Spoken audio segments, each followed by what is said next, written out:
செயல்பட்டு அழிந்தது செந்தூர் வயல்பொழில் தேன்கடம்பின் மால்பட்டு அழிந்தது பூங்கொடியால் வனமாமயிலோன் வேல்பட்டு அழிந்தது வேலையும் சூரனும் வெற்பும் அவன் கால்பட்டு அழிந்தது இங்கு என் தலைமையில என் கையெழுத்தே.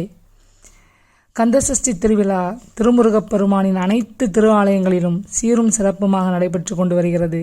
இந்நிகழ்வின் முக்கிய நிகழ்ச்சியான சூர சம்ஹாரம், அதாவது திருமுருகப் பெருமான் சூரனை சம்ஹாரம் வதம் செய்தார் என்று சொல்வதை விட தன் வயம் செய்தார் என்பது மிகவும் சரியான சொல். ஏனென்றால் முருகன் சூரபத்மனை மயிலாகவும் சேவர் கொடியாகவும் தன்னுடனே வைத்து மயில் வாகனன் என்றும் சேவர் கொடியோன் என்றும் போற்றப்படுகிறார். சூரனின் ஆணவம், கண்மம், மாயை ஆகிய 3 குணங்களையும் அடியோடு அழித்து தீமையை ஞானத்தினாலும் நன்மையினாலும் வென்றார். ஆணவத்தை அழித்தார். சூரனுக்கும் அருள் செய்தார். சூரனுக்கும் அருள் செய்த சுந்தரக் கடவுள். அப்படிப்பட்ட முருகப்பெருமான் நாம் அனைவருக்கும் அருள் செய்வார் என்பதில் எந்த ஒரு ஐயமும் இல்லை.